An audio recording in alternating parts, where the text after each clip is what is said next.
capítulo 13, habíamos encontrado en el 12, capítulo 12, se ve el sacrificio que hace el señor Nogueira, ¿no? Claudio, al arrojarse, o sea, primero empujó a Marina, cuando vio que el auto que estaba manejando Torres, Nemesio Torres, en un estado de locura, les embiste para matarla a ella. Él logra empujarla y entonces, pero él no puede evitar el impacto.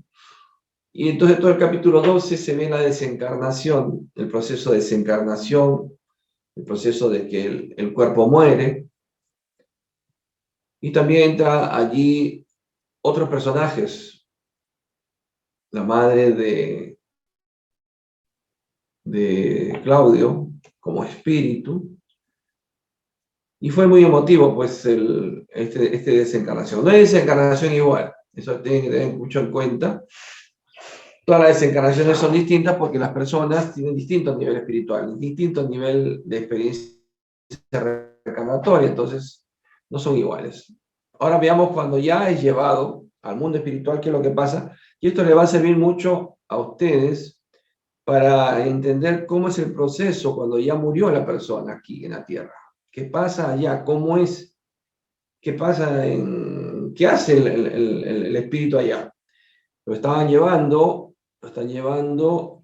al mundo espiritual, ¿no? Persilia, el espíritu que en la encarnación anterior había sido madre de Claudio, lo lleva adormecido, se duerme, el espíritu duerme, y vamos a ver. Dice, recogido en la organización asistencial vinculada a estos servicios en las proximidades del río, Nogueira desencarnado se rehacía. Félix, que no descansó hasta que no le vio en reequilibrio perfecto, no le entregó a los cuidadores sin volver a verle. Porque el espíritu va adormecido y entonces tiene que recuperarse. Depende del estado del cuerpo físico, es el tiempo que necesita para despertar. En este caso fue el accidente, por lo que se ve, y conocimiento de medicina que tengo, ha sido, le reventó el vaso, ¿no? Una hemorragia interna, vaso, no sé qué otro órgano, sí, vaso, por lo que pude hablar, solo ha sido el vaso. Si hubiera sido pulmones, hubiera sido enseguida, o hígado también hubiera sido más rápido. El vaso sí le permitió, por eso pudo despedirse y hablar, ¿no? Dice, despierto, Claudio recibía nuestras manifestaciones de amistad y afecto avergonzado, confundido. Está confundido porque, se imagina, murió, entró en una inconsciencia y se despierta y ve personas a su lado, ve a Persilia.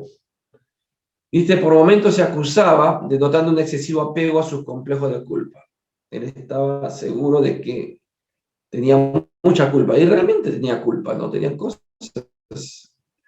pero había pedido perdón, y había pedido perdón y había perdonado, inclusive había dado muestras de su cambio al pedir que no condenen a Nemesio, le tengan misericordia, eso es su asesino, porque lo había matado con el auto, y a Marcia, exculpándola también de que ella no era una buena mujer, que él había sido que le dijimos que debíamos aprovechar los errores y tomarlos como lecciones, anotándoles en los cuadernos del pasado para consulta en el propio aprendizaje. Claro, todo error uno debe tirarlo al pasado, pero tenerlo siempre presente como un cuaderno de consulta, ¿no? O sea, si yo voy a volver a cometer el error y volver a cometer el error, entonces todavía no aprendo. Una vez que ya no cometo ese error, porque ya aprendí. Las leyes divinas provocan el olvido del mal para que el bien se incorpore a nuestra personalidad, generando mecanismos de elevación. Eso es muy bonito, muy interesante. Las leyes divinas provocan el olvido del mal para que el bien se incorpore a nuestra personalidad. Pero cuando nos olvidamos del mal que hicimos y lo llevamos y lo regurgitamos y lo volvemos a masticar, eso nos crea un sentimiento de culpa. que no nos deja avanzar el sentimiento de culpa, porque ya les he explicado en otras lecciones, cuando uno tiene un sentimiento de culpa, uno busca juzgarse.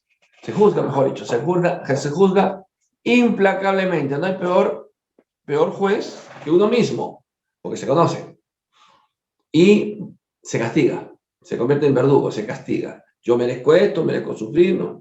Yo me acuerdo de una paciente que estaba yo sacándola ya de una depresión, que tenía años de depresión, y entonces dejó de venir porque estábamos mejor, y a los 3, 4 meses otra vez quiso reiniciar tratamiento, más 4 o 5 meses. Y yo le dije, ¿qué pasó? ¿Por qué te fuiste? Es que quiero serle sincero, doctor, lo que pasa es que comencé a sentirme bien y no me lo merezco. ¿Eh? O sea, el tratamiento que se le estaba haciendo, los medicamentos homeopáticos de alta dinamización estaban sacando ese sentimiento de culpa. Entonces, se empezó a sentir mejor. Y ahí donde vino su subconsciente espiritual que le dijo, no te mereces ser feliz, mereces sufrir, tú viniste a sufrir. Y por eso abandonó. No, ahora sí ya continuó el tratamiento, ya tiene pareja, una joven ya mayor, ya estaba realizando los 45 años, y ahora sí tiene pareja, inclusive dejó la casa de los padres, donde estaba ahí prisionera ella, de esclava de los padres, sin necesidad, porque el padre es una persona de muy buena condición económica, pero su hija era su esclava, su servidora, y ella se sentía bien, o sea, hasta en eso, ¿no? Les ahorraba todavía, el padre es un miserable, sí, es tacaño, es un tacaño, es uno de los pocos tacaños que conozco, tacaño no, sino, ni siquiera egoísta, sino avaro, ahí es la palabra. Es los pocos avaros que conozco. Y no quería contratar personal si ya tenía la hija que hacía todo. Bueno, tuvo que contratar personal porque yo le dije, no vas a abandonar a tus padres, no, pero ya he hecho de que contraten personal, que los está atendiendo, yo los visito, pero ya no vivo con ellos, vivo en una casa que mi padre me dio hace mucho tiempo, pero nunca lo utilicé. Entonces, son gente de posición. No digo nombre porque a lo mejor lo conocen, pero ya tienen pareja. ¿Ve cómo cambió? Tiene pareja porque ya se quitó el sentimiento de culpa. Ahora, como le vaya con la pareja, ya es tema de ella, ¿no? Pero al menos mejoró. Dice, utilizamos todos los medios justos para disuadirle. Le dijimos que debíamos aprovechar los errores, ya eso me ha dicho. Y dice, también nosotros habíamos pasado por crisis parecidas, pero habíamos descubierto en el servicio el remedio para las enfermedades del sentimiento. O sea, André Luis también se ponía que habían pasado por esa etapa de sentirse culpables, ¿no? De haber hecho daño, es el arrepentimiento, pero yo me siento que he hecho mal y cómo puedo dar un paso adelante, sirviendo. Entonces ya no me ocupo de mí. Pues si me ocupo de mí soy un egoísta, nada más, me estoy preocupando por mí, no. Ya dejo de lado la importancia del yo, el yo, y me preocupo por otros. Entonces ahí estoy guiando mi pensamiento. Estamos todos obligados a prevenirnos contra la agitación constante de los vicios y errores del pasado. En el alma, bajo pena de frustrar las posibilidades del presente para mejorar el futuro. Aunque la vida nos recomienda no olvidar nunca nuestra pequeñez, ya que al ser conciencias endeudadas todavía, por mucho tiempo, donde vayamos, cargamos en el espíritu el bagaje de viejas imperfecciones. Entonces aquí no está hablando de doblegar el orgullo. Doblegar el orgullo. Porque hay muchos orgullosos en la actualidad.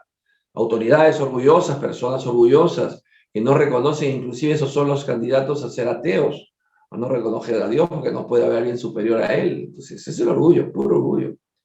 Entonces, reconocer que nuestra pequeñez y que realmente somos conciencias endeudadas, nos ayuda a que podamos cargar nuestras cruces.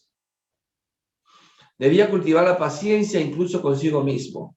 Tenía amigos en almas hermanas de donde había salido para las luchas de la reencarnación. O sea, se estaba acordando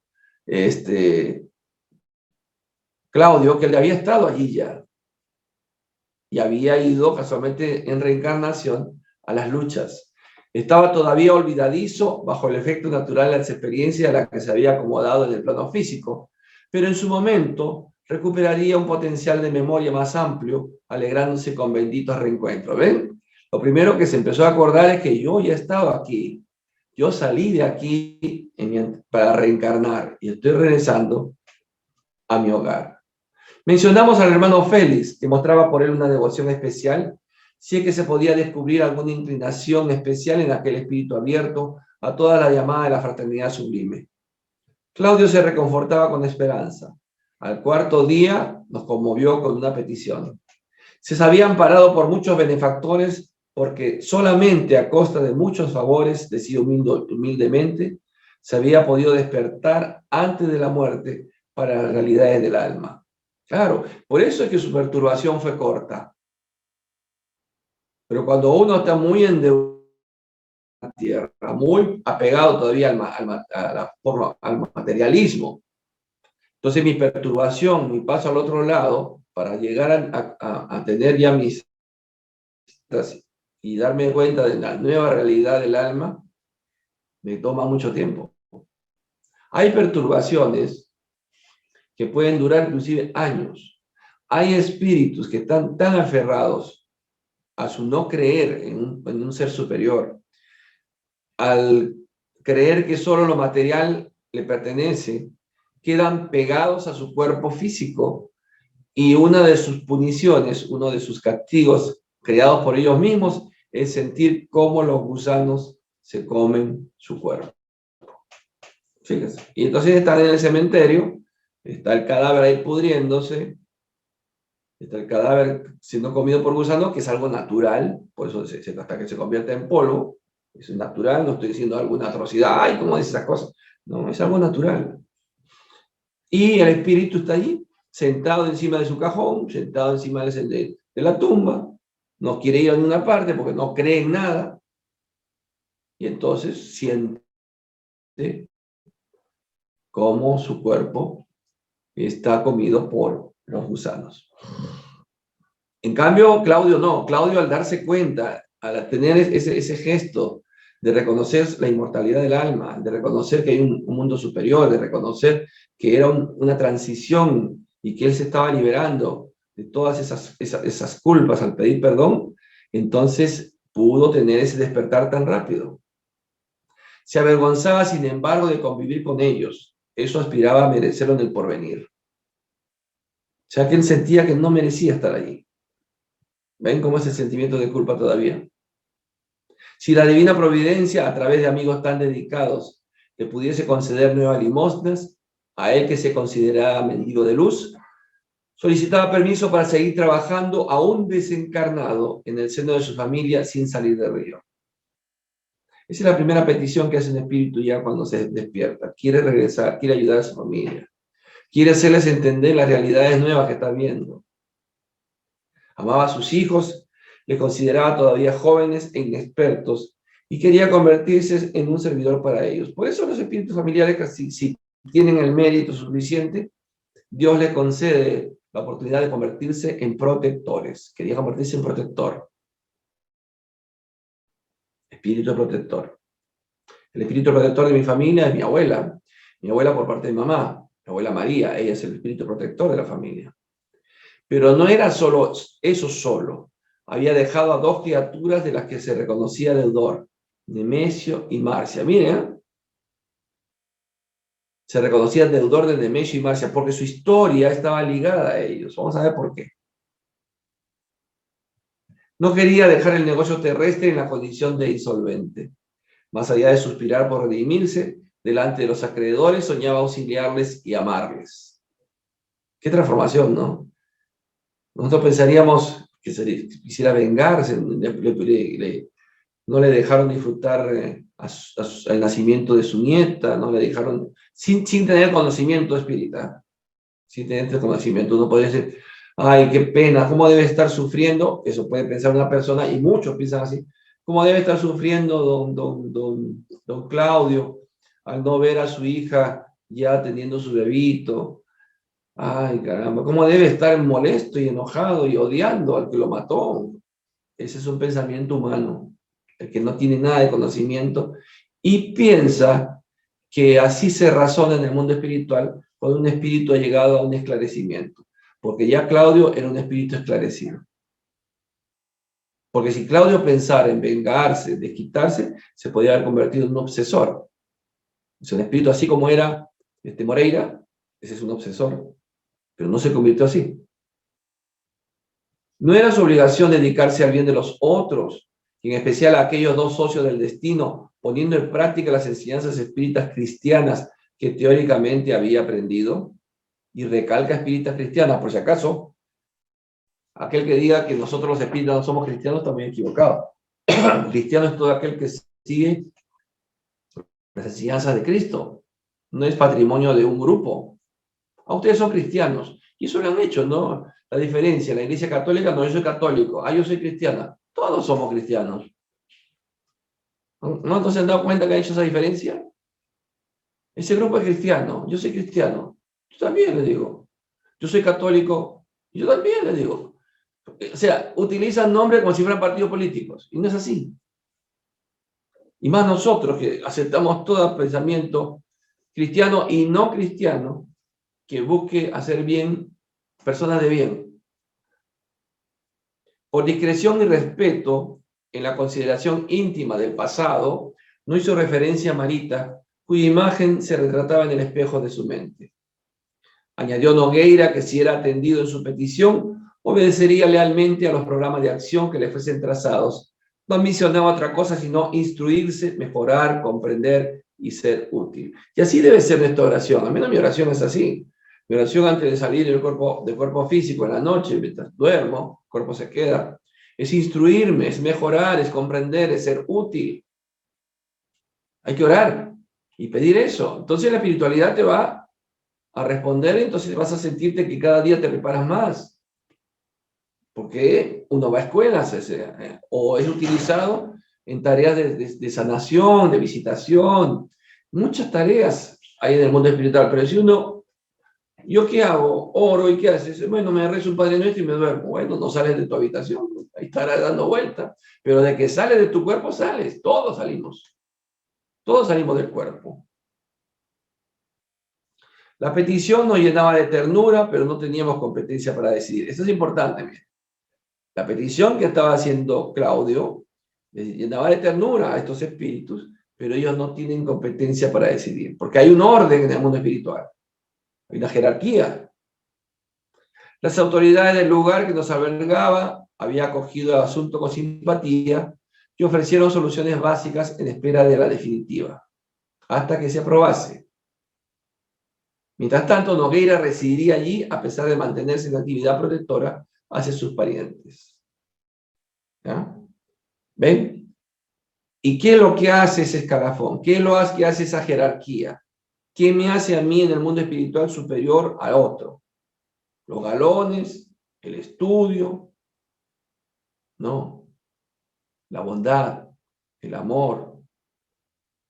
Eso es lo que hace la diferencia del nivel espiritual entre ellos. No es que hay un concurso y que se presentan, dan un examen, no, no. Es cuánto ese espíritu ha servido al otro. Su nivel espiritual va creciendo, va subiendo. Todos dimos las gracias contentos y Persilia salió con atribuciones de mensajera. Defendería el caso en Almas Hermanas, convencida de que Félix la apoyaría con su prestigio. ¿Ven? Va a ir a pedir, a ver, audiencia. Allí en Alma Gemela hemos visto en anteriores capítulos donde no solamente ahí se castiga, sino se apela a trabajos y a tareas. Y entonces iba a apelar para que pudiese Claudio cumplir ese deseo de ser espíritu protector en la tierra. Efectivamente, al día siguiente regresó con la petición aprobada. Le aprobaron, claro, le aprobaron. Por lo que había hecho el mérito Claudio, no solamente porque lo pedía Persilia o que lo había manifestado Félix, sino por méritos. Y en eso yo discuto con la iglesia madre que yo voy y también con las otras iglesias, ¿no? Que dicen de que la salvación es por gracia. Yo le discutía eso y le discuto a mis hermanos que son teólogos en la iglesia y ellos dicen de que la salvación es por gracia. Ese era el planteamiento de Wesley, que es el fundador de la iglesia. el fundador de la Iglesia Metodista. La salvación es por gracia. O sea que Dios en su infinita misericordia, que no se discute, su misericordia es infinita, por gracia te brinda la salvación. Y por eso te puedes ir al cielo. Entonces yo decía que no era posible. Ya lo discutía yo con mi padre cuando tenía muy corta edad, porque me decía, si tú dices que la salvación es por gracia, entonces los que no están dentro de la gracia de Dios, que seríamos nosotros los cristianos, porque la gracia se consigue solamente en el bautizo.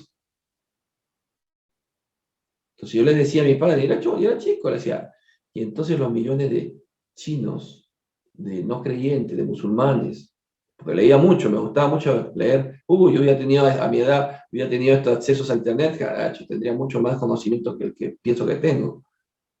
Era todo libro, ¿no te acuerdas, Jorge? Todo libro. Nos mandaban trabajos de investigación del colegio. Ay, caracho, eran horas buscando para hacer los famosos trabajos y después pasar la máquina. Era torturante. Y para que el profesor ni siquiera lo lea, te ponga la nota. Ahora, pues, cortar y pegar. Enseguida uno tiene información. Es hermoso ahora estudiar. Por eso sigo estudiando, ¿no? Pero vamos al hecho. Entonces, le dije a mi papá, entonces estos no son por gracia, estos son desgraciados. Y mi papá me contestaba muy astutamente, dice, Dios tendrá consideración con ellos también. No, esa falsa es la respuesta. Pero el espiritismo dice, y es lo justo, que la salvación, o sea, el crecimiento espiritual es en base a esfuerzo, a trabajo. Por eso es meritoria. O sea, existe la meritocracia, ¿ves? En el mundo espiritual existe la meritocracia. Entonces, por mérito, ¿y cómo hago el mérito? Haciendo el bien. No que tú me des un examen y yo te pregunte ver el parágrafo 457 del libro de los espíritus, ¿cuál es? ¿Qué dice? Y tú de paporreta, ta. Ah, ya aprobaste. No.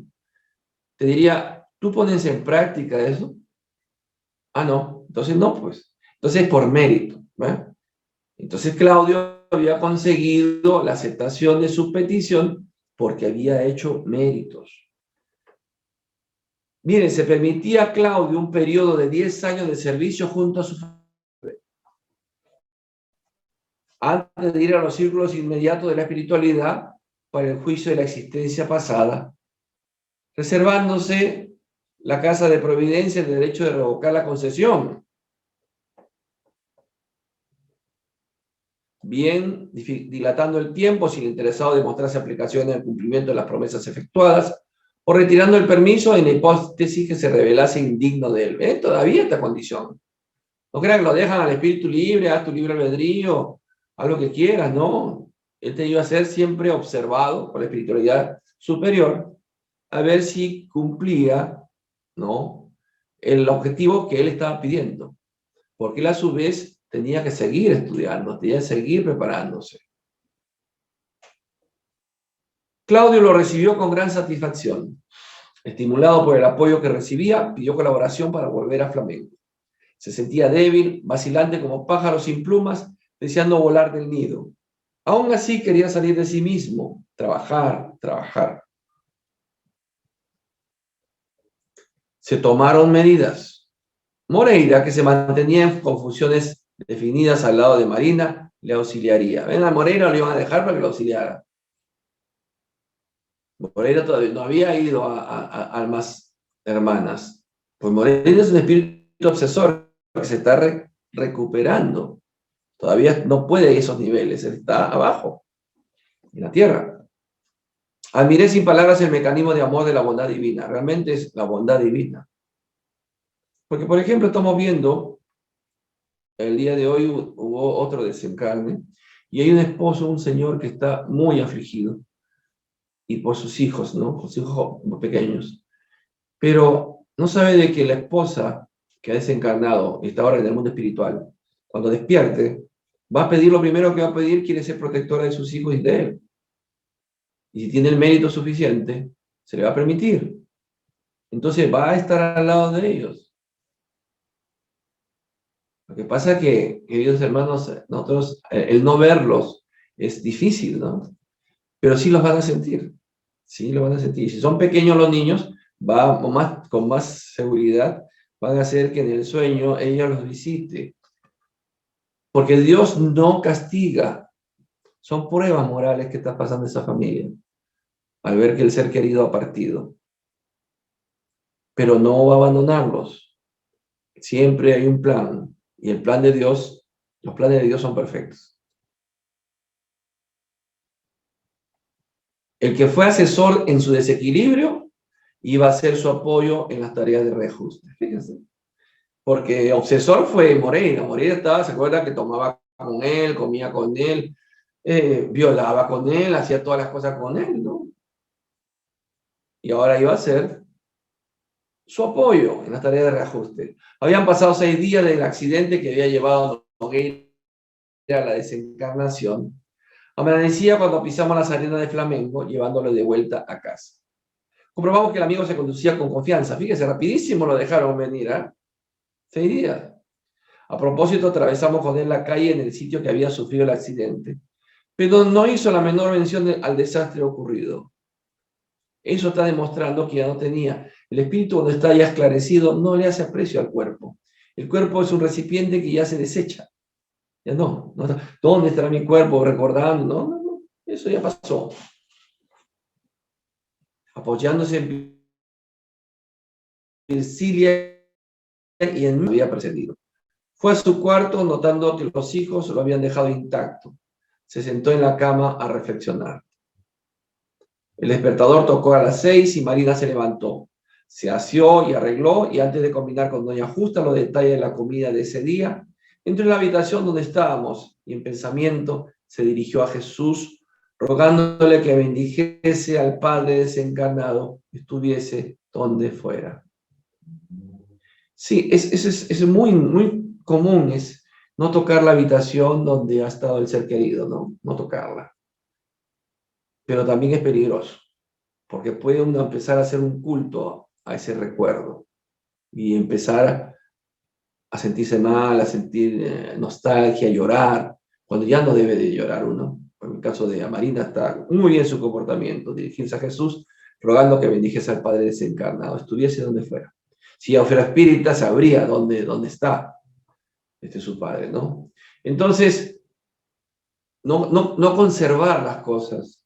Nosotros ya en la familia, después de la experiencia de la partida de nuestro ser querido, ya todo hemos dispuesto, todo se dispuso, se regaló, Algunos recuerdos han quedado, sí, pero no que la habitación queda, no la toque nadie, no deje, porque el olorcito se va a ir también. Bien práctico, le dije a mis hijas, ustedes ya saben qué hay que hacer, lo hicimos, lo hice con mi madre, lo hice con todos, y lo haré con todos. La oímos encantados en el clima de los pensamientos armónicos que nos uníamos, aunque la joven pidiese el amparo del Señor en silencio. Claudio se levantó y se puso a su lado. Al tocarla, vibrante de júbilo, percibió que su hija tenía en el cuerpo y en el alma la dulce presencia de Marita. Allí se dio cuenta que era Marita. Dio un paso atrás, temía ensuciar el cuadro excelso que contemplaba. Marina le pareció una planta luminosa modelada en carne, encerrando una flor a punto de brotar. La idea de Claudio se transformó en oración. Suplicaba a Dios que no le permitiese situar los caprichos por encima de las obligaciones. Enseguida se volvió a ella, la abrazó y dijo: hija mía, ¿qué hay de Nemesio? Busquémosle. Es preciso ampararle. La joven expectante no captó la advertencia con los sentidos físicos, pero sin que se pudiese explicar en sí misma la razón de ello, se acordó de la petición de su padre de última hora. ¿Ves cómo influencian los espíritus? Entró en su pensamiento. Nemesio, sí, dijo mentalmente. Ella y su esposo habían recibido noticias por teléfonos provenientes de Olimpia. El médico de la familia había buscado a Gilberto en el banco. Las informaciones eran alarmantes, pero dudaban. Ella especialmente se angustiaba al imaginarse el reencuentro. Se decía que el suegro estaba enfermo, en estado grave. Volvió a sopesar en su memoria el ruego de Claudio al partir y tomó una decisión. Olvidaría el pasado y ayudaría al enfermo en lo que fuese posible. Animaría a Gilberto a la reconciliación. No retrasarían por más tiempo la visita. Los compromisos domésticos acudieron a su mente y se puso a pensar en ellos, conservando ya consolidada la petición de su padre. En el café sugirió a su esposo las primeras medidas a tomar en el caso. Claudio, que observaba atento, entró directamente en servicio. Alimentó la disposición favorable de la pareja. No debían echarse atrás. Nemesio era también padre. Marina proponía y Gilberto sopesaba. Por fin el joven estuvo de acuerdo. Telefonearía desde el banco al médico. Si la enfermedad era grave, a pesar del avanzado estado de gravidez de Marina, tomaría un taxi por la noche para ir a verle. Dejando a Persilia, Claudio y Moreira entregados a su actividad, acudí a la casa de los Torres tras la pista de Nemesio, aunque no veía desde el trágico suceso del coche. Entré. Solo me recibió el silencio. Busqué la habitación donde había estado su esposa enferma. Junto a él, hemipléjico y afásico en la cama, solo estaba Amaro, el amigo espiritual que había velado por doña Beatriz. Hemipléjico y afásico, estaba paralizado medio cuerpo, fíjense. Solo estaba Amaro, el fiel amigo espiritual que había velado por doña Beatriz. Puse en marcha toda mi comprensión y resistencia para no sensibilizarme demasiado, perjudicando en vez de auxiliar. Perplejo, oí del enfermero el resumen de la tragedia que se había cernido sobre aquel hombre antes rico y adorado. Cediendo a la pasión que excitaba su sentido e impulsado por los obsesores que luego le abandonaron cuando vieron su cuerpo arruinado e inútil, Torres padre se había decidido a matar a Marina y luego suicidarse. Claro, porque los espíritus obsesores necesitan un cuerpo que se mueva, no un cuerpo que esté tirado ahí paralizado. Por eso no les sirvió más y se fueron. Pero lo ayudaron a planificar ese intento de asesinato. No es asesinato porque llegó a matar, llegó a morir este Claudio. A cometer el crimen se percató que había atropellado a Noguera y no a la hija, y eso lo llevó a la desesperación, que creció tanto ese espíritu que el cuerpo enfermo no pudo resistirlo. Sobrevino un derrame. Él, Amaro, avisado por los amigos, le encontró semi-paralítico y sin habla en el coche, parado lejos del lugar en que cometió el crimen. Parecía que iba a desencarnar pronto, pero Félix apareció de improviso y solicitó el apoyo de todos los recursos espirituales de asistencia situados en las inmediaciones, acumulando factores de intervención en su favor. Había rezado, suplicando a los poderes divinos que no le permitiesen la salida del plano físico, sin aprovechar el beneficio de la enfermedad en su cuerpo, que parecía no ofrecer ninguna posibilidad de supervivencia. El director de Almas Hermanas solicitó para él la ventaja del dolor que consideraba santas y el proceso desencarnatorio fue suspendido inmediatamente. ¿Ven? ¿Cómo pueden suspender un proceso de desencarnación? ¿Por qué? Porque el estar en ese estado de medio cuerpo paralizado, afásico, no podía hablar, había perdido el habla. Ese sufrimiento que nosotros pensaríamos que era inútil iba a servirle para que él pudiese reflexionar de su mala actuación que había tenido. Entonces, mejor y ventajoso era el dolor que estaba sintiendo, que se consideraba que desencarnar. Porque si desencarnaba, ¿a dónde iba? Al mundo espiritual inferior, de frente. Quizás no. Quizás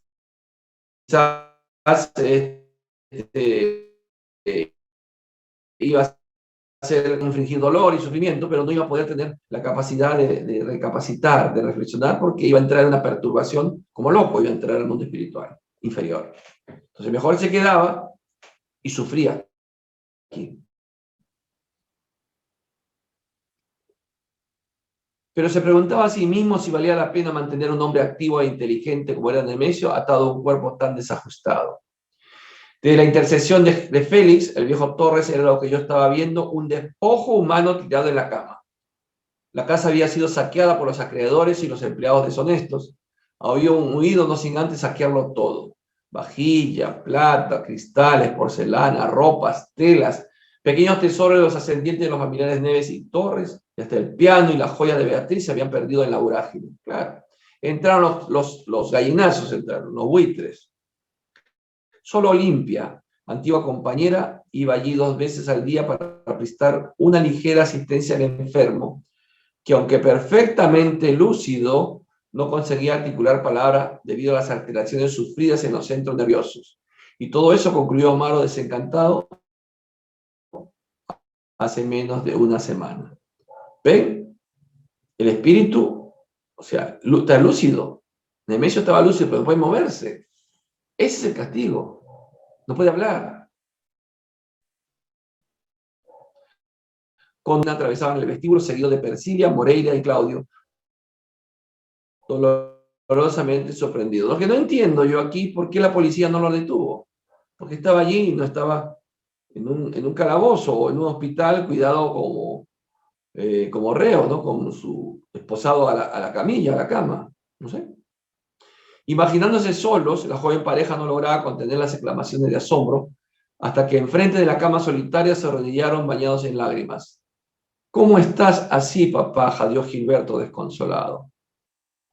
Claro, si no hay auxilio, si no hay una persona que lo ayude, este estaba lleno de inmundicia. En pocos días se babean, si nadie le da de comer, peor todavía. Estaba en un estado, así un despojo humano. Con la cabeza temblando, Nemesio apenas balbuceaba. Para la pareja, la terrible confesión paterna era solo una larga serie de interjecciones sin sentido. Vimos entonces que Claudio avanzaba realmente para el bien que había prometido lograr. Solo entonces supo quién había sido el autor del accidente que le llevó a la muerte. Lejos, sin embargo, de pedirnos orientaciones o consejos, recordó en que había perdido la vida, la noche en la casa de su hija, impulsándola al desastre fatal. Vio a Marina arrodillada y obedeciendo los dictados de su propia alma, cayó también de rodillas, abrazándose a ella y ocupándose del interior de su hija, atenazada de sufrimiento moral. La hizo buscar la diestra de Nemesio para besarla con la reverencia que los hijos deben a los padres. Los padres pueden ser terribles, pero en estos momentos el hijo debe tener la capacidad de perdonar a sus padres. Puede parecer terrible, o la madre también, pero en estos momentos ya en que están caídos, desvalidos, cabe que el hijo debe regresar o la hija debe regresar para ayudarlo, porque le debemos la vida, queridos hermanos, le debemos la vida, lo más importante, le debemos la vida. El enfermo, tocado en su corazón por semejante gesto de respetuosa ternura, emitía sonidos ininteligibles, implorando mentalmente perdón, porque el dolor, queridos hermanos, es el mejor maestro para el arrepentimiento. Y él estaba sufriendo dolor, me implica, crea dolor, porque hay una contractura de los músculos paralizados, duele. Claudio, con humildad y valentía, se levantó de súbito y dirigiendo los ojos hacia lo alto, exclamó en llanto: Dios de inmensa bondad, perdón para mí también. Aquella misma noche una ambulancia recibió a Nemesio para su ingreso en el hospital. Me parecía que era así. Y al cabo de algunos días de tratamiento, siempre acompañado por los hijos, subía en silla de ruedas a la casa de Flamengo, donde pasó a vivir mudo e inerte. O sea, el derrame fue severo. El derrame produce en el cerebro muerte del tejido cerebral. Seguramente en el área de Broca, el área del habla, había habido la hemorragia. Y nos dice que el lado del cuerpo estaba paralizado, había habido también una laguna de sangre. Y eso había muerto la neurona. Entonces ya era irreversible, quedó así. Dice, siempre acompañado por los hijos, subía en silla de ruedas a la casa de Flamengo, donde pasó a vivir mudo e inerte, bajo los desvelos de la nuera y continuamente aparado por Nogueira en el cuarto de aquel que había perseguido por rival y que ahora era dedicado guardián. Fíjese, la nuera, o sea, Marina, entró a cuidarlo. Y Claudio también se quedó allí como guardián, ¿no? Los éxitos morales de Claudio, comentados con admiración por algunos amigos en almas hermanas, crearon para el hermano Félix un problema grave, aunque sin importancia aparentemente en su forma exterior. Doña Beatriz, consciente de que el padre de Marina, ya desencarnado, había conseguido el permiso para quedarse con los familiares en misión de auxilio, quería también por lo menos volver a ver al esposo y al hijo. Conocía superficialmente los acontecimientos desagradables de sus seres queridos. Muy lejos de percibirlos en toda su extensión, alegaba esa circunstancia para reforzar su solicitud. Entonces, ella también está pidiendo regresar a la tierra para estar allí. Como pieza viva del engranaje doméstico, no debía estar al margen, argumentaba. Si Marina se había casado con Gilberto, la aceptaba como hija, y si los padres estaban enfrentados por causas que ella desconocía en sus detalles, nada sería más justo que compartir las dificultades ofreciendo su mediación. ¿Ven cómo los espíritus no saben todo? No saben todo, esos espíritus que recién están siendo esclarecidos. Pero un espíritu como Félix sí tenía más conocimiento, más información, un espíritu más elevado. Hecha la petición, Félix la rechazó. Rechazó, dice. Doña Beatriz recurrió a Neves, a Sara y Priscila y volvió a la carga, pero el director se mantuvo firme en su decisión. Neves, sin embargo, que no se había curado del todo de su impulsividad, destacaba el carácter aparentemente razonable de la petición y movió tantas relaciones y conocimientos en el tema que el instructor no tuvo más remedio que aceptar. Al final sí tuvo que aceptar. Aunque muy preocupado, tomó las medidas necesarias para que se efectuase el viaje. Instado a acompañarles, se excusó delicadamente, dando a Neves amplia libertad de acción y tiempo. En cuanto a mí, me recomendó que hiciese compañía a los dos viajeros, padre e hija, indicando que cooperase con Neves en la solución de cualquier imprevisto. Presentía que se presentarían obstáculos y riesgos. O sea, lo mandó, pero de visita, no lo mandó como ha sido destacado allí Claudio por 10 años. Ellos fueron a visitar nada más, pero mandó a André Luis, que era un espíritu más esclarecido que Neves. Neves todavía tenía esos arranques, se le manda para que, si hubiese un obstáculo o riesgo, supiese contenerlo André Luis. Dice doña Beatriz, entusiasmada al contemplar Río y sabiendo que Nemesio residía con su hijo, no solo ansiaba abrazarle, sino también volver a visitar su antigua casa. Quería respirar el perfume de felicidad que había tenido, exclamaba alegre. Y el padre, satisfecho, incentivaba todos estos deseos. Por mi parte, no podía objetar nada a la pareja. Llegamos a Flamengo, oyendo a la señora Torres y admirando la reserva de sensibilidad y cariño que vibraban en su alma, exteriorizaba el júbilo de una ave recién liberada. Pero después de ser recibido por Moreira y Claudio, al divisar al marido paralítico, palideció, acercándose a la silla de ruedas. Claro, es impresionante, una persona que tú conoces, que está muy bien, y después lo ves sentado, postrado, con medio cuerpo paralizado, sin poder hablar, por más que lo cuiden, se deteriora. Yo me acuerdo que como estudiante allá en Córdoba, en Argentina, una de las tareas que hice para poder tener dinero para subsistir, porque no crean que, me pagaron todo, no, tenía que trabajar para poder estudiar, fue cuidar a una persona con hemiplegia, un tano. Nosotros decimos tano a los descendientes de italianos, y este era un tano, porque hablaba, la mitad era italiano, era un urso, un ruso, una persona grandaza. Si yo tengo 1,80 m, él tenía 1,90 m, pero pesaba más de 100 kilos, y había tenido un ACV, un accidente cerebrovascular, y entonces había quedado paralizado medio cuerpo. ¿Sabe lo que movilizó a una persona de ese peso? Sacarlo. Mi tarea era levantarlo, hay que higienizarlo, ¿no? No podía hacer su necesidad, tenía que poner su pañal, higienizarlo, poner su, ¿cómo se llama? Su uro protector, no, su bueno, una manguerita con una especie de preservativo, yo no he visto acá ponen sonda, y tenía que dejarlo allí, levantarlo, y le decía, haga un esfuerzo, el pie que puede moverlo, apóyelo a poderlo levantar de la cama, y él maldecía en italiano, porca miseria, y me decía, ¿por qué? Y hablaba en italiano, pero si yo no le he hecho, no tengo la culpa, le digo, ayúdeme, y especialmente cuando se ponía mal del estómago, y decía, señor, que no le caiga mal la comida, porque yo me la tenía que bancar. y tenía que dejarlo sentadito, higienizado, peinado, lo bañaba también con esponja, ¿no? Ahí, cambiadito en su silla de ruedas. Y era para mí, tenía que ponerme cinturón, esos cinturones de pesista para no herniarme. Bueno, me odiaba a mí, y yo dije, ¿por qué me insultaba a mi madre, me insultaba a toda mi familia, y hablaba así, balbuceaba, porque como había quedado con una semiparesia, semiparalizada, y me decía, pero ¿por qué me insultas si yo te estoy haciendo un bien? Bueno, al final, para hacerle más corta, me empezó a querer. Me empezó a querer porque era el único que lo hacía, porque tenía una hija y los hijos ya no, ni siquiera la atendían, ya era viudo.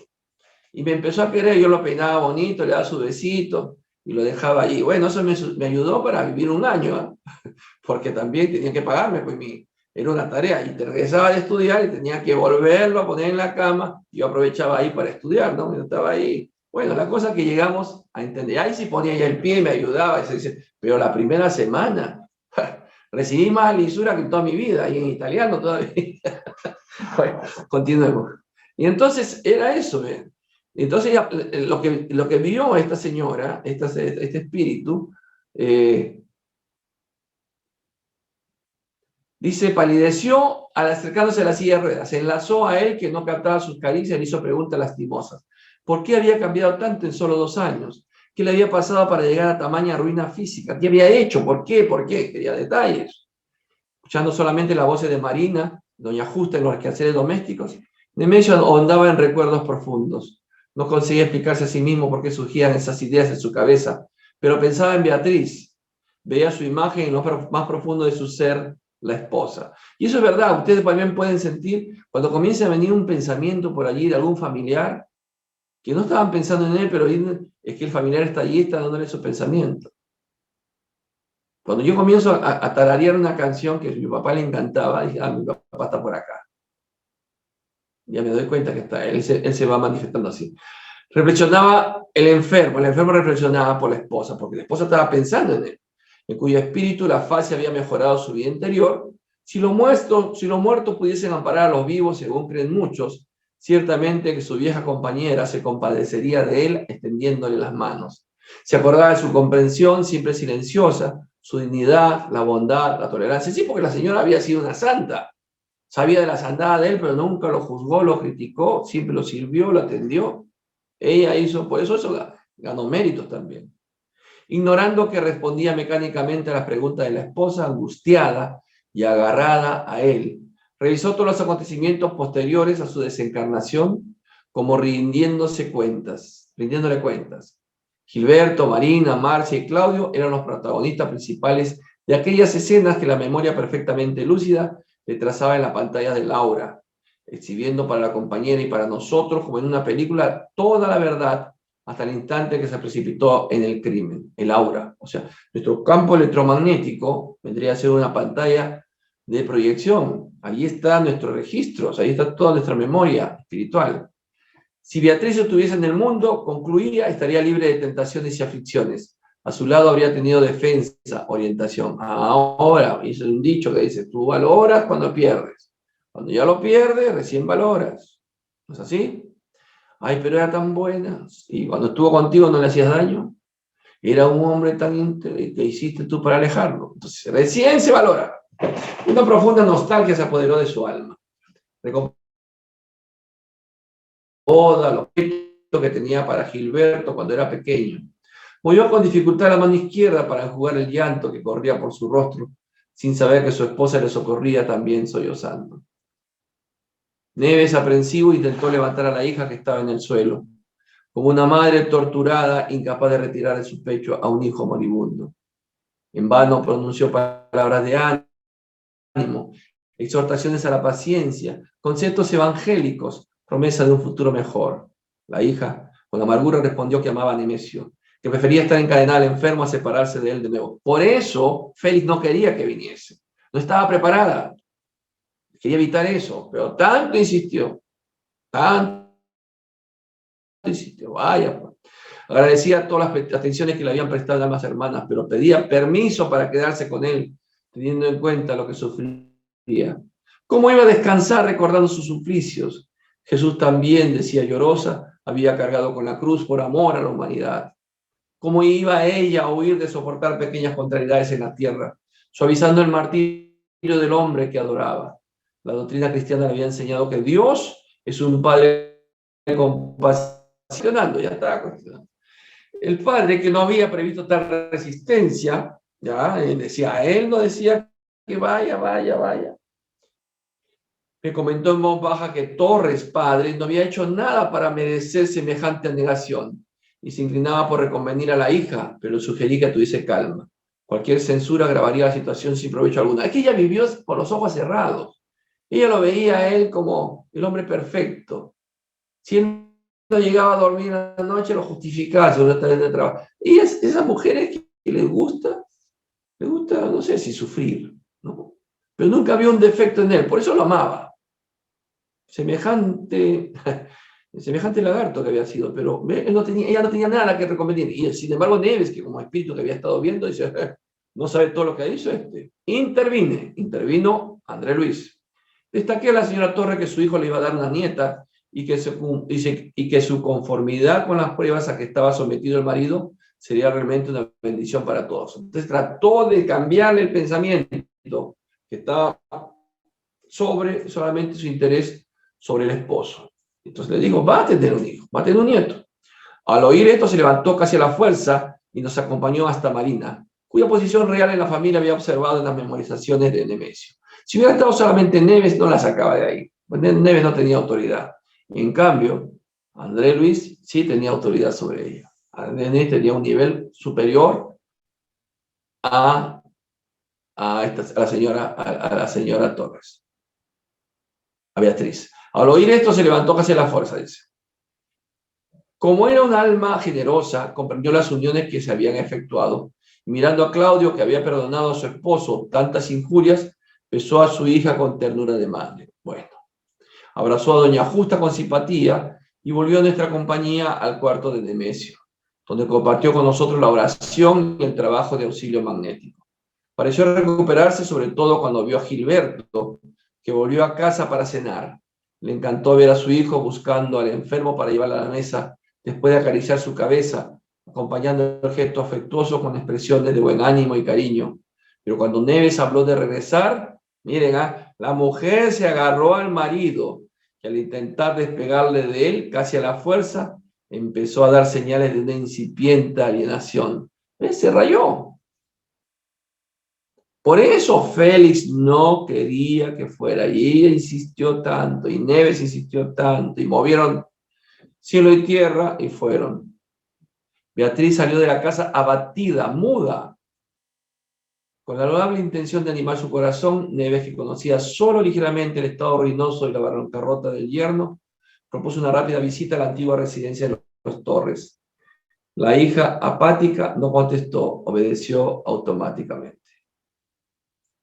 Se había hecho totalmente de noche cuando llegamos a la vivienda, que era un caserón a oscuras. O sea, fueron a la casa de Beatriz. La luna llena, un poquito de agua. La luna llena parecía una enorme lámpara que estaba recogida a distancia, avergonzada de presentar a la dueña de aquel palacete una visión tan funesta. El padre, arrepentido de tal iniciativa, quiso dar marcha atrás, pero no pudo. O sea, en lugar de llevarlo nuevamente allá a nuestro hogar, la lleva a la casa pensando y no sabiendo de que había sido devastada, peor todavía. Dolorosamente magnetizada por sus propios recuerdos, Beatriz avanzó apresuradamente en busca de los tesoros domésticos, pero no encontró en los lúgubres recintos sino polvo y sombra del oasis familiar que había construido. ¿Se imaginan, pues? No sé, Neves tenía cada idea. Porque si uno ha hecho algo bonito en su casa y ha dado toda su... y ver que ya no hay nada de eso, que las pirañas han arrasado con todo, ¿cómo se va a sentir? Además de esto, el elegante domicilio, condenado a ser subastado, le iban a subastar, se había convertido en refugio de malhechores desencarnados, a los que ella corrió de habitación en habitación, de susto en susto, de grito en grito, hasta que se arrojó boca abajo en el suelo de la espaciosa habitación, que siempre había sido su preferida, pronunciando frases inconexas. Se encontró en la casa espíritus, pero espíritus malhechores, espíritus inmundos, espíritus bajos, y los empezó a correr a palos. Bueno, Y después quedó frase inconexa, o sea, se había vuelto loca. ¿Ven? ¿Ven? Por no hacer caso a la sabiduría de Félix, entró en una locura. Este es uno de los riesgos del mundo espiritual, entrar en la locura. Me quedé cuidándola, intentando calmarla. Mientras Neve desolado pedía ayuda a los servicios de amparo urgente dependientes de almas germanas que no estaban muy lejos. La ayuda fue inmediata. Al día siguiente, enfermeras especializadas colaboraron con nosotros, enviadas por Félix, pero solamente 4 días después del incidente logramos volver con ella de mente al instituto. Tuvieron que auxiliarla ahí mismo, en algún refugio seguramente, que tenía almas hermanas en la tierra. Se sucedieron 2 semanas de trabajo intenso y atención constante, infructuosamente, en casa de Félix, hasta que uno de los orientadores del equipo médico recomendó el ingreso de la enferma en un hospital adecuado para aplicarle sueñoterapia con algunos ejercicios de narcoanálisis para extraer los posibles recuerdos de la existencia anterior, con la debida precaución para que no se sumergiese en memorias de periodos anteriores. Mire todo lo que pasó por ir antes de tiempo. Por eso André Luis, ¿se acuerdan André Luis? No lo dejaron venir enseguida a la tierra. Le esperaron 3 años todavía en nuestro hogar, aprendiendo y preparándolo, y así todo sufrió un shock emocional. ¿Se acuerdan? Y ese shock emocional, que fue leve, lo llevó enseguida a niveles inferiores donde había sido él rescatado. Esta señora entró en una demencia completa. La medida fue aceptada.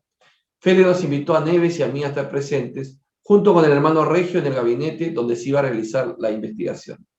En la hora prevista, al lado de Beatriz, que dormía en un lecho cuya almohada estaba provista de recursos electromagnéticos especiales, estábamos Félix, el hermano Regis, el distinguido psiquiatra, que sugirió la medida, acompañado de 2 asistentes, el jefe de archivo de almas hermanas, Neves y yo, 8 compañeros en total observando a la paciente. Diremos que las personas allí reunidas disponían de un avanzado sistema de comunicación para efectuar rápidas consultas a los departamentos con que estaban vinculados. Félix estaba preocupado, Neves muy nervioso, que era el culpable realmente de esto. Los médicos y auxiliares diligentes y nosotros con gran expectación. Al iniciarse el proceso, Beatriz, con voz y maneras distintas a las que eran habituales, se mostró en una existencia anterior, reclamando contra una tal Brites Castañeira, mujer a la que le imputaba los infortunios que arrasaban su alma. Entonces empezaron a hacer una regresión, ver entre sus registros su vida anterior. Por las expresiones amargas, se veía que el analista se había encontrado con un expresivo foco de irritación, posibilitando una entrada más fácil a los dominios recónditos de la mente. Aprovechando eso, el médico preguntó dónde había conocido a Brites, en qué época y circunstancias. Beatriz, siempre dentro del sueño provocado, replicó que para eso necesitaba recordar la juventud. Y una vez debidamente estimulada, informó que había nacido en Río en 1792. Y ahorita estábamos en 1962, fíjense, 2 siglos antes, casi 2 siglos. Y que se llamaba Leonor de Fonseca Teles, apellido que provenía del hombre con quien se había casado en segundas nupcias. Dijo haber nacido en la calle de Matacaballos, en una casa sencilla, en la que había pasado una infancia despreocupada. En 1810 cambió su destino. Se había casado con un joven portugués de nombre Domingo de Aguilar y Silva, que se encontraba en Brasil al servicio del duque de Caraval, en la corte del don Juan VI. De esa unión tuvo un hijo en 1812 que recibió el nombre de Álvaro. Su esposo falleció prematuramente en el camino de Hoyo de Gloria cuando conducía unos potros bravos a las cocheras reales. Relató con agradecimiento las manifestaciones de estima que recibió de personalidades influyentes de la época y las promesas de ayuda en favor del pequeño huérfano. Viuda, pues, a los 22 años de edad, fue cortejada por un rico joyero que tenía su establecimiento en la calle derecha, Justiniano de Fonseca Teles, solo 3 años mayor que ella, cuya propuesta de matrimonio aceptó. Se alegró mucho de comprobar la buena relación que existía entre el hijastro y padrastro. Álvaro creció cariñoso e inteligente, y como no hubo más hijos del segundo matrimonio, el niño creció entre ella y el esposo siendo un faro de luz y amor para ambos. A los 15 años de edad, en 1827, el joven embarcó rumbo a Europa bajo patrocinio de amigos poderosos del padre habiendo realizado brillantes estudios en Lisboa y París. Beatriz, magnetizada, narraba sucesos de la época, exteriorizando impresiones sobre personas, cosas y hechos, como si su imaginación estuviese repleta de crónicas vivas. Eso está en nuestra memoria. Todos tenemos memoria de nuestras vidas pasadas, todos. Comentó que su hijo regresó en 1834. Para ella y Justiniano, la casa se transformó de nuevo en un mar de rosas, hasta que cierta noche, ante las reticencias del hermano Félix, visiblemente conmovido, pidió que el servicio de análisis se detuviese en los posibles recuerdos de la noche mencionada. ¿Por qué? El médico atendió la sugerencia. Beatriz movió la cabeza, demostrando el sufrimiento de quien se encuentra con una herida en el propio cuerpo, sin medio de curarlas, y respondió a regañadientes. Tengo que decir que Brites Castañeira estaba casada con Teodoro Castañeira, rico negociante que vivía en la calle de Valiña. Ambos jóvenes con una única hija, Virginia, de 11 años de edad. Aunque yo hubiese pasado los 40 al lado de Brites, que no alcanzaba los 30, nos teníamos un gran afecto y nuestros maridos también se llevaban muy bien, con la misma diferencia de edad que nosotras. Ellos unidos por los negocios y nosotros por los sueños domésticos. Y continuó. La noche que antes mencioné, mi esposo y yo presentábamos a Álvaro en sociedad en una fiesta del comendador Juan Bautista Moreira en la cantera de Gloria. Sentí un horrible presentimiento cuando Álvaro y Brites se saludaron, quedándose fijos los ojos del uno en el otro para oír la música. En vano inventé motivos para retirarnos temprano. Volvimos tarde con nuestro hijo que soñaba. O sea que el esposo se fijó en la otra mujer del otro. Ahí empezó un conflicto. Se vieron, se encontraron, se miraron demasiado y se dio cuenta. Y por eso quería irse más temprano. Volvimos tarde con nuestro hijo que soñaba, estaba dormido. Le parecía imposible que ella estuviese casada y fuese madre de una hija. Me parecía una jovencita, bella y graciosa. Hice lo que pude para evitar el desastre, pero el destino. Ambos apasionados el uno por el otro empezaron a salir de paseo. Vueltas por Mangrullo y juegos en la playa de Botafogo. Excursiones en Calesa para la hacienda en Capón, paseo más allá de Muda de Tijuca. Todo eso sucedía pacíficamente hasta que Teodoro le descubrió juntos en una habitación del Hotel Farux. Escandalizado, el marido se desinteresó de la mujer, aunque no abandonó el hogar por amor a la hija. Pero incluso así cortejó a la joven Mariana de Castro, a quien llamábamos Niña, joven de buenas costumbres que residía con sus padres en la calle de Cano. Brites, en lugar de resentirse mal, facilitó cuanto pudo esa relación para estar más libre. La niña acabó cediendo a escondidas, pero dejó 2 hijos del comerciante a las puertas de misericordia, como es de conocimiento público. La señora Torres entró en una crisis de llanto y siguió contando que el hijo, después de 4 años, se murió de Brites, y solo en ese momento comentó a su familia que había dejado una prometida en Lisboa. O sea, fue el hijo, no fue el esposo, fue el hijo, el que había vuelto de Europa, el que al ver a la mujer, o sea, a la amiga, había tenido una aventura con ella. Se aburrió a los 4 años. Suspiraba por volver, pero temía que el amante se suicidase. Después de muchos intentos en vano para librarse de ella, maquinó un plan maquiavélico que le trajo a ella, madre amorosa, la infelicidad sin remedio. Sabiendo la debilidad de Brites por las joyas, insinuó a su padrastro que Brites estaba enamorada de él, inventando situaciones y recados y utilizando todo tipo de triquiñuelas. Fíjese, qué tipo, ¿no? Lo involucró al padrastro. Justiniano, convencido por la deferencia de Nicastro, se puso en acción, consiguiendo impresionarla con regalos exóticos y costosos, hasta que la primera cita, forjado por el propio Álvaro, intervino él en escena, asumiendo el papel de amante ultrajado y saliendo para Portugal, dejando varias tragedias en marcha. Qué cobarde, ¿no? Álvaro, el hijo, hizo al hijastro en una situación que estaba media comprometida. Aparece él como ofendido y dice: no quiero verlo a ninguno y me voy a Europa. Quería irse y se fue. Pues. El golpe hizo surgir en la señora Castañera una nueva personalidad. Se convirtió en una mujer perversa, calculadora, cruel. Nunca más se le vio un gesto de piedad. Transformó a Justiniano en un hombre sexualmente pervertido, extorsionándole y sacando de él dinero y más dinero, hasta el punto de venderle a su propia hija de 15 años para su satisfacción sexual a cambio de tierras y riquezas. Todavía más, no contenta con sus propios desvaríos, se dedicaba a apartar jóvenes honestas de buen camino, prostituyéndolas estimulaba infidelidades, vicios, crímenes, abortos.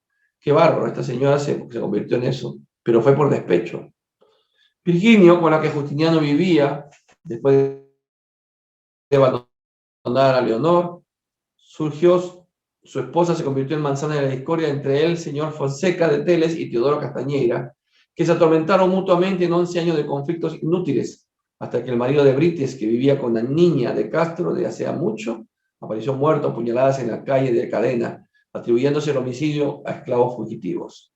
La niña, sin embargo, no ignoraba que Justiniano había sido el que mandó matarle y tramó su venganza.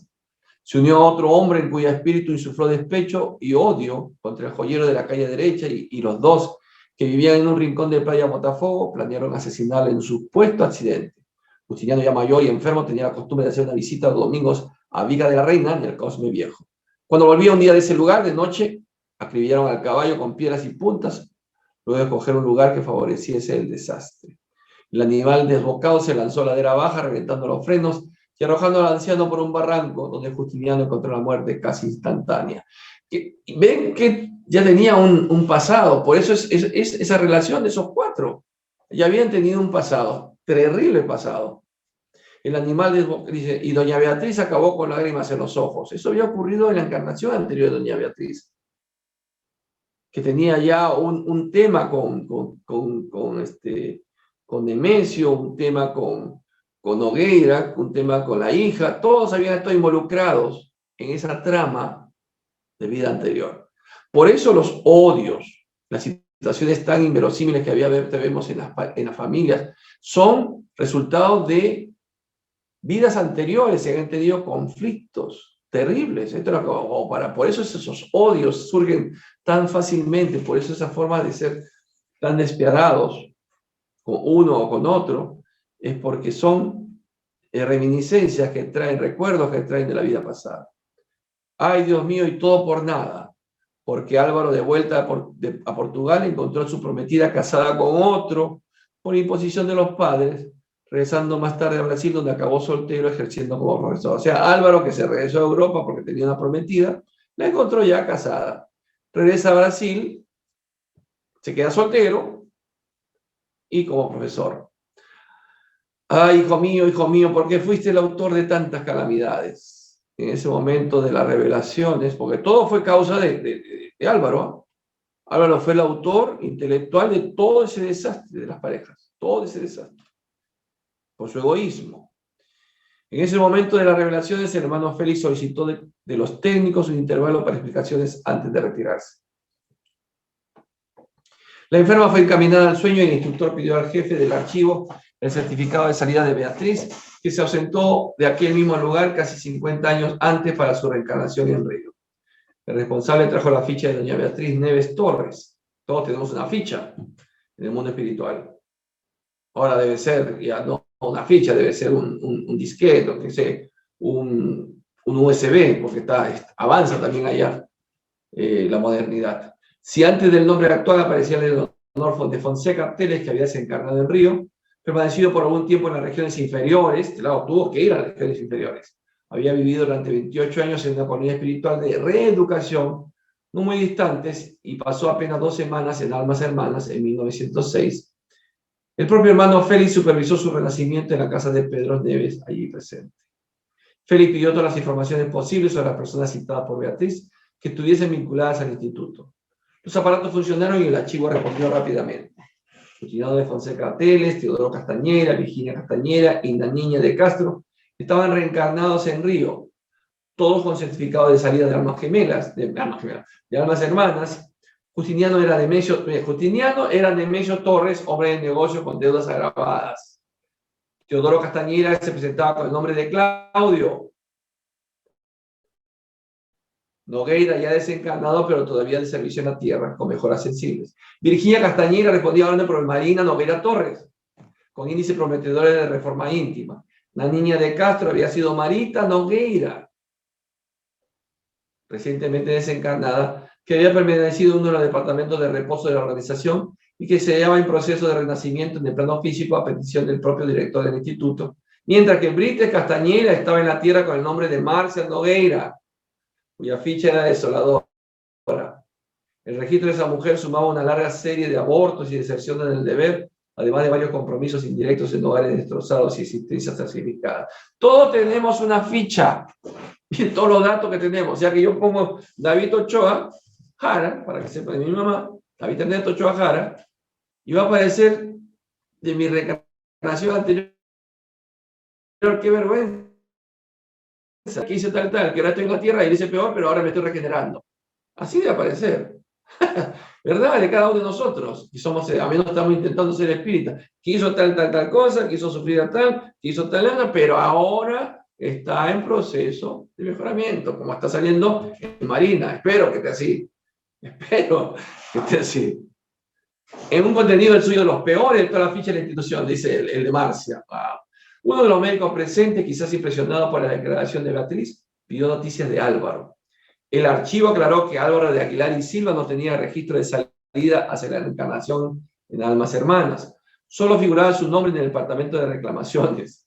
Leonor, su madre carnal, Justiniano el padrastro, e incluso la propia Brite Castañera, habían cursado severas acusaciones contra él, aunque los dos últimos habían estado muy poco tiempo en el instituto al salir de la colonia penal.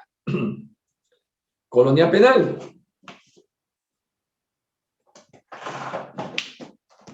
El hermano Félix preguntó si constaba en los datos de Marcia algún gesto noble, porque donde se le pudiese ayudar eficazmente. Sí que había. Un día se empeñó con los mejores impulsos maternales a garantizar un matrimonio digno a la hija enferma. ¿Sí? ¿Se acuerdan? Que ella habló y se echó la culpa a ella para que pudiese su hija casarse con Gilberto. ¿Se acuerdan? Ya, se acuerdan.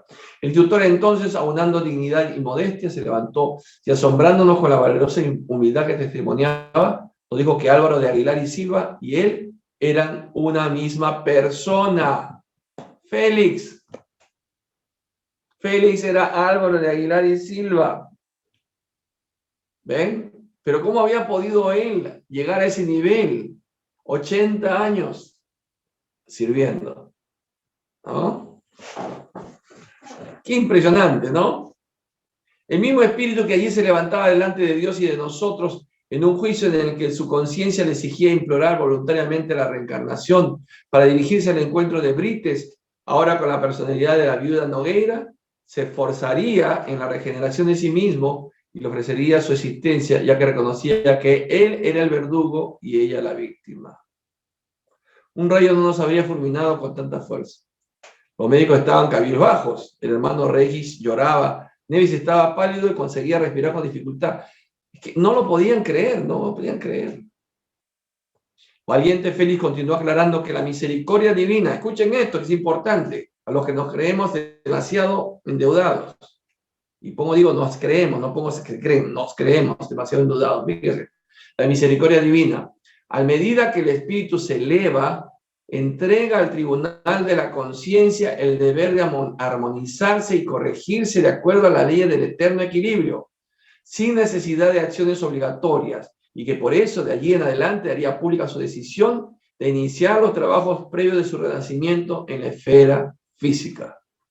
Sí, yo soy consciente. En mi oración, cuando digo mi próxima reencarnación, voy a hacerlo mejor. Voy a hacerlo mejor de lo que estoy haciéndolo ahora. Confesó que la delincuencia sexual había creado para él responsabilidades semejantes a la de un malhechor que dilapida una casa o una ciudad a través de explosiones en cadena. ¿Por qué él hacía ser causante de todo este desequilibrio? Si él no hubiera hecho eso, hubiera seguido normal, o menos no en la desgracia que ocasionó, hiriendo los sentimientos de Brites Castañera, mujer respetable hasta el momento en que le trastornó el corazón y el cerebro, se identificaba como culpable hasta cierto punto por la ley de causa y efecto de todos los delitos de naturaleza emotiva cometidos por ella, ya que después de abandonarla, ¿se acuerdan? Utilizó una artimaña para sorprenderla supuestamente en una situación con su padrastro y poder tener la excusa de irse. Ella cambió, se volvió una mujer terrible, impulsándola deliberadamente a la lealtad y a la aventura. Podía compararse a una bomba preparada por él que estalló en todos los que después ella había perjudicado, como queriendo vengar siempre en cada uno lo que ella había sufrido. Eso es verdad. Una mujer despechada, una mujer que ha sido, en ese caso, humillada, burlada, comenzó a encontrar en cada una de sus aventuras venganza, para que sufran lo que ella había sufrido. Nos rogaba a él, a quien debíamos tanta felicidad, apoyo fraterno, para que obtuviese el puesto de hijo en el lugar de Gilberto, una vez que Marina pudiese después del nacimiento de Marita. O sea, él quería, Félix, su petición era reencarnar como segundo hijo de Marina. ¿Ah? Deseaba encontrarse con Marcia con la ternura de un nieto. Fíjese. Sería su compañero en los tiempos difíciles y la vejez, le daría amor puro, sufrían juntos, le daría su corazón. Esos son los nietos que aman a sus abuelos. Nietos que aman, no, hay nietos que el abuelo o la abuela es su tesoro porque tienen deuda y piden venir para ser el sostén de su vejez. Entonces ahí vemos el nieto que se convierte en el bastón del abuelo, el compañero de la abuela, conversando, porque ya todo el mundo está acá ocupado y el nieto es el que busca al abuelo o a la abuela.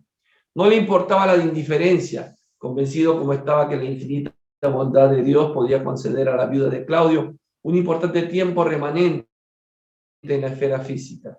Si el Señor le concedía el favor que le imploraba, nos pedía que le ayudásemos a ser fiel a los compromisos de su uso de razón, que le amparásemos en los días de tentaciones y debilidades, que perdonásemos su rebeldía y sus faltas, y que en base al amor y la confianza que teníamos, que no favoreciésemos en ningún momento facilidades que pudieran serle nocivas por amistad. Austero y dulce se dirigió en especial al hermano Regis, informándole que ambas hermanas, Priscila y Sara, estaban preparando su vuelta a la tierra y partirían antes que él, que tenía la intención de retirarse de la dirección del instituto en unos 6 meses, con el fin de prepararse adecuadamente, y que no deseaba otra cosa más que la experiencia y felicidad de su compañero al frente de la organización. Él ya estaba dándole a Regis que fuese su sucesor. Se iba a preparar, dentro de 6 meses, se iba a preparar para reencarnar. O sea que Marina iba a tener un hijo nuevo, un nuevo hijo, un nuevo embarazo, pronto, después de Marita. Ninguno de nosotros disponía de energía para romper el silencio. Los médicos pidieron sustitutos que le reemplazasen para asegurar el descanso de Beatriz. Regis mudo se retiró dando un abrazo al jefe del archivo. Neves se puso al lado de su hija, inerte, dando la impresión de que deseaba esconderse para meditar la lección. Yo me vi solo frente al instructor, pero antes de que yo llorase sentí su diestra acariciar levemente mis cabellos, al mismo tiempo que me preguntaba por la clase de fluidoterapia a la que debía asistir. Salimos juntos. Allí fuera, al verle caminar tranquilo, tuve la impresión de que el sol que había caído en el cielo era una advertencia de sabiduría divina, para que nos mantuviésemos fieles y firmes en la marcha constante hacia la luz. ¡Qué experiencia, Señor! ¿No les parece? Increíble, ¿no? No pensaban eso, ¿no? No pensaban eso. ¿Alguna pregunta? Sí, doctor. ¿Cómo ayudar a alguien que se le da una segunda oportunidad de continuar con su existencia en esta encarnación? Si se le da la oportunidad es porque la persona la pedía la oportunidad. Ahora, tú puedes darle una oportunidad, pero a la otra tiene que hacer una petición. No decir, bueno, está en su maldad, decir, bueno, le va a dar otra oportunidad, eso no vale, porque eso seguirá en su maldad y se da cuenta. Pero si hay un arrepentimiento sincero, al menos, uno se da cuenta, bueno, dale una oportunidad. Pero si vuelve a caer lo mismo, ya no, pues, como dice el dicho, una vez sola vez capan al gato, no a cada rato. ¿Cuál sería el mejor aprovechamiento de nuestro sueño al salir al mundo espiritual? Como lo he dicho, uno pide, uno debe pedir. Por eso Jesús dice, pide y se te dará. Claro que analizan tu situación, ¿no? Si ven que realmente de corazón estás interesado en esto, te llevarán a lugares donde enseñan. Yo me recuerdo, he estado en círculos de estudio, siempre lo hacen, porque hay mucha vegetación allá, muchos jardines, cultivan mucho los jardines, y nos reunimos alrededor de un maestro espiritual. Estábamos ahí sentados, un grupo, y estábamos aprendiendo sobre un tema espiritual. puedes pedir también trabajar. Yo sé que soy miembro de un grupo de sanación y entonces vamos a sanar. Cuando me entero que hay una persona enferma, entonces mi oración es que al grupo al cual yo pertenezco, vamos, acompáñenme, entonces vamos a ayudar a hacer paces a esa persona, ¿no? Hay que pedir. Si en una familia los nietos son 9 y de los cuales 6 adoran y cuidan a los abuelos, y los 3 no, ¿esos 6 están debitando algo vivido? ¿Y esos 3 qué? No perdonan. Eso tiene deuda con los otros 6. Puede ser que tengan deudas o puede ser que no, que tengan amor simplemente natural.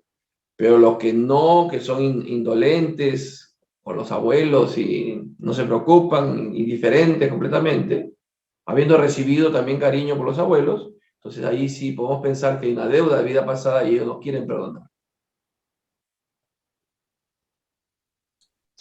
¿Esas fichas son las que se llaman registros acásicos? Sí, sí, sí. También lo llaman así, registros acásicos. Mencionó que es recomendable deshacernos de las cosas del familiar desencarnado. Entonces, ¿no es recomendable que la familia use la ropa del familiar desencarnado? No, sí, sí, sí. Lo que yo digo es que no hagan un culto Como un altar. de eso. No, no lo toquen, que eso se perteneció a fulano de tal, no lo toquen, no abran nada. Y están los cajones ahí, la ropa polillando, sí. No han hecho nada. Mi madre fue muy práctica, mi madre empezó a dar a todos, a cada uno de nosotros, y ella tenía un medallón muy grande, de plata, creo que lo único que tenía de valor entre sus cosas. Y ese medallón hizo que hicieran varios medallones chiquitos, y nos dio a cada uno de los hijos. Yo todavía lo tengo, lo conservo, ¿no? Fue práctica. Y además ella misma dispuso, pues ya sabía cuando iba a desencarnar, esto lo regalan, esto es para ti, esto es para ti, Susana, esto es para ti, David, esto. No había nada ya. Cuando desencarnó no había nada, porque ya lo había repartido. A eso me refiero. ¿No hay más preguntas, doctor? Nos despedimos entonces. No, ya, listo. Muchas gracias por estar. Disculpen la tardanza, pero es largo el capítulo. Es muy bueno, muy bueno. Que Dios nos bendiga a todos, que Jesús nos ilumine y que nos inspire. Hasta mañana, oración mañana. Nos rendimos a orar. Chao a todos, chao, chao. Gracias por estar, gracias. Chao, chao, Luisito. Chao, hermanos. Chao, chao.